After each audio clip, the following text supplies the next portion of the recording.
Hello friends, तो मैं doctor Anjali Sharma, आपका मेरे यूट्यूब चैनल में बहुत बहुत स्वागत है। तो आइए आज हम जानेंगे एपिलेप्सी के बारे में।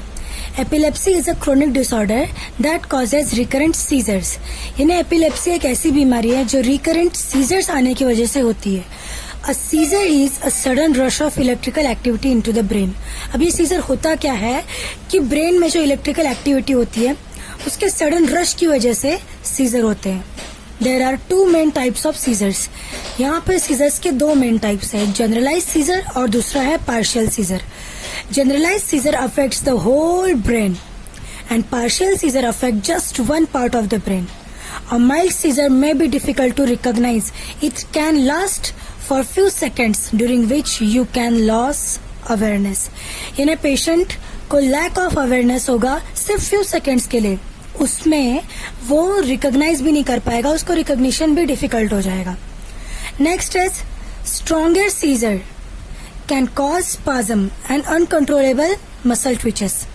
यानी स्ट्रॉन्गर सीजर में अनकंट्रोलेबल मसल ट्विचेस होता है, उसके बाद वो पेशेंट को स्पाज्म भी होगा।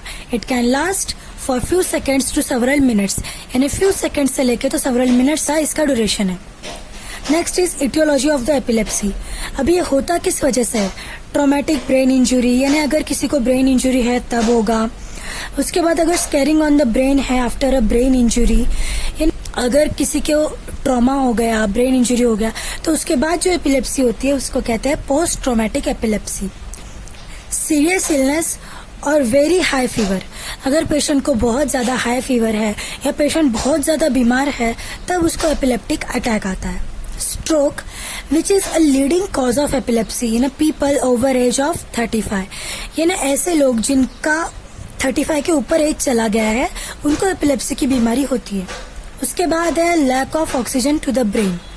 यानी अगर ब्रेन को ऑक्सीजन का सप्लाई अगर कम मिले तो भी एपिलेप्सी का अटैक आता है।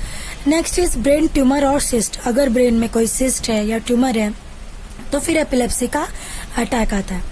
Next is maternal drug use, parental injury, brain malformation और lack of oxygen at the birth. अगर बेबी को बर्थ के टाइम ऑक्सीजन ठीक से नहीं मिल पाया हो या फिर ब्रेन में माल फॉर्मेशन हुआ हो, यानी ब्रेन अगर ठीक से बनते समय ही अगर डिफेक्टिव बना हो तो भी एपिलेप्सी का अटैक आना जायज है। Next is infectious disease such as AIDS and meningitis. तो एड्स और मेनिंजाइटिस जैसी बीमारियों में भी एपिलेप्सी का अटैक आता है। सिम्टम्स। अब पार्शियल सीजर के सिम्टम्स और जनरलाइज सीजर के हम सिम्टम्स देखेंगे। First, partial seizures. Simple partial seizure does not involve loss of consciousness and alteration to the sense of taste, smell, hearing और टच। यानी पेशेंट को टेस्ट, स्मेल, हियरिंग, टच में alterations आएगा इन senses में। Next is complex partial seizure involve loss of consciousness and unresponsiveness and staring blankly. ये patient एकदम blank stair करते हैं, एकदम ब्लैंकली घूरेंगे। उसके बाद है परफॉर्मिंग रिपीटेटिव मूवमेंट, एक ही मूवमेंट बार बार करेंगे। Next is generalize seizure. अब इसमें first is absence seizure. It is also called as patimal seizures. It involves loss of consciousness, unresponsiveness and staring blankly, performing repetitive movement.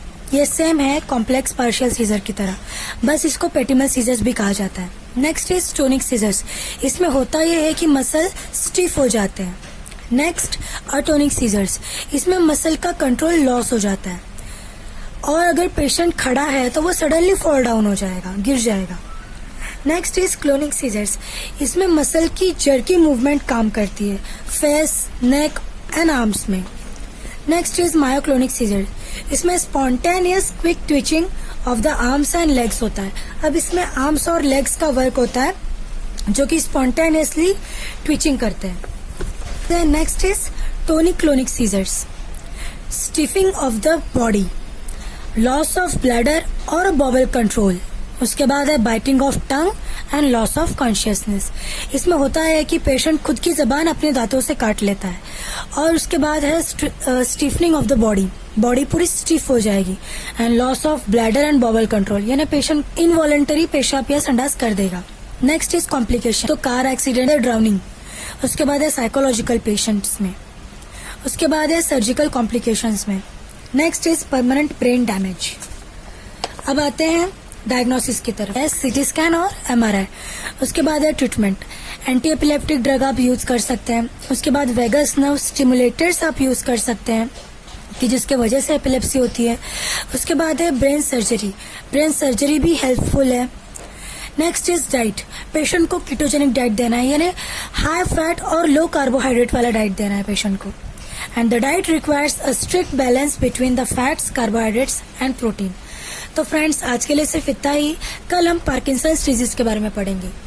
तो अगर मेरे video को लाइक, शेयर, सब्सक्राइब नहीं किया होगा तो प्लीज कर दीजिएगा, ताकि मेरे आने वाले हर वीडियो की नोटिफिकेशन सबसे पहले आपको मिलते रहे। So guys, bye bye.